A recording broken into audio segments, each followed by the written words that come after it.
स्वागत है आपका Bihar board academy plus channel में। तो आज हम लोग क्लास 8 के विज्ञान के चैप्टर नंबर 3 के सभी प्रश्न उत्तर के देखने वाले हैं। तो इसमें पहला क्वेश्चन बोल रहा है सीएनजी और एलपीजी का ईंधन के रूप में उपयोग करने के क्या लाभ हैं। तो सीएनजी और एलपीजी का उपयोग, उत्तर हो जाएगा सीएनजी और एलपीजी का ईंधन के रूप में उपयोग करने का लाभ निम्नलिखित हैं। पहला हो जाएगा यह एक स्वच्छ ईंधन है और इसे जलाने पर धुआं उत्पन्न नहीं करता है।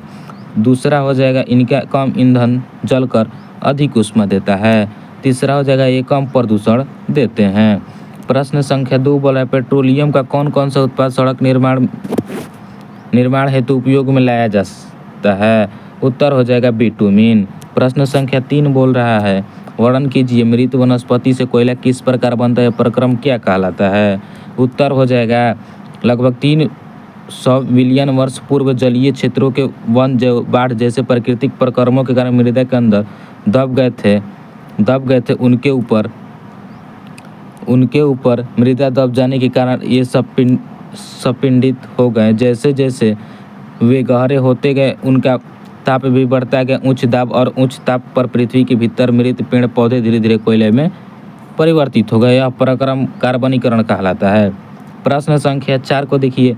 प्रश्न संख्या 4 बोल रहा है रिक्त स्थानों को पूर्ति कीजिए। तो क तथा जीवाश्म ईंधन है। तो यहाँ पर हो जाएगा कोयला तथा पेट्रोलियम एक जीवाश्म ईंधन है, जो कि यहाँ पर आप देख सकते हैं। ख बोल रहा है पेट्रोलियम के विभिन्न संगठकों को पृथक करने का प्रक्रम कहलाता है। तो पेट्रोलियम के विभिन्न संगठकों को पृथक करने का प्रक्रम परिष्करण कहलाता है। यहाँ पर परिष्करण कहलाता है, जिसको आप यहाँ पर देख सकते हैं, परिष्करण कहलाता है। ग वाहनों के लिए सबसे कम प्रदूषित ईंधन है। तो इसका हो जाएगा एलपीजी, या हिंदी में आप यहाँ पर देख सकते हैं संपीड़ित प्राकृतिक गैस। प्रश्न संख्या 5 निम्नलिखित कथनों वे सामने सत्य असत्य लिखे। निम्नलिखित कथनों के आगे सत्य असत्य के चिन्ह लगाएं।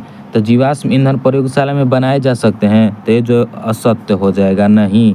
पेट्रोलियम की अपेक्षा सीएनजी अधिक प्रदूषित करता है। पेट्रोलियम की अपेक्षा ये भी असत्य हो जाएगा, ये भी असत्य हो जाएगा। प्रश्न 3 बोल रहा है कि कोक कार्बन का लगभग शुद्ध पदार्थ है। तो यह जो है सत्य हो जाएगा। घ कोल तार विभिन्न पदार्थों का मिश्रण है, यह भी सत्य हो जाएगा। मिट्टी का तेल एक जीवाश्म ईंधन नहीं है, यह असत्य हो जाएगा। प्रश्न संख्या 6 देखिए क्या बोलता है। यदि चैनल पर नए हैं चैनल को सब्सक्राइब कर लीजिए। आपको क्लास 8 की सभी पुस्तकों का प्रश्न का हल कराया जाता है। प्रश्न संख्या 6 समझाइए जीवाश्म ईंधन समाप्त होने वाले प्राकृतिक संसाधन क्यों है। उत्तर कोयला और पेट्रोलियम जीवाश्म ईंधन है, इनके बनने में लाखों वर्ष का समय लग जाता है, जबकि इसी तरह अंधाधुंध उपयोग होता रहा तो ये 100 वर्षों में ही समाप्त हो जाएंगे। इनकी बनने की प्रक्रिया जटिल है, इसलिए जीवाश्म ईंधन समाप्त होने वाले प्राकृतिक संसाधन हैं। यहाँ से जो है प्रश्न है और इतना जो है उत्तर है। बहुत ही छोटा छोटा उत्तर आप लोग को दिया जा रहा है।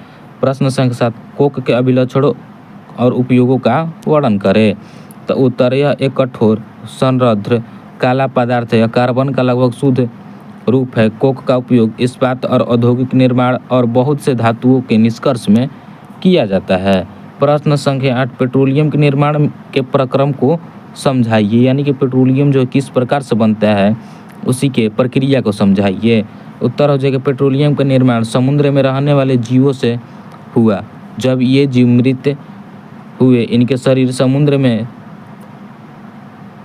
पेंदे में जम गए और रेत तथा मिट्टी की तहों में ढक गए। लाखों वर्षों में वायु की अनुपस्थिति, उच्च ताप और उच्च दाब ने मृत जीवों को पेट्रोलियम में परिवर्तित कर दिया। तो यहीं तक आज का क्लास आपका समाप्त होता है। यदि आप चाहते हैं परीक्षा के लिए सबसे महत्वपूर्ण प्रश्नों को पाने के लिए, तो आपको डिस्क्रिप्शन में लिंक दिया होगा व्हाट्सएप चैनल को, उसको ज्वाइन कर लीजिए।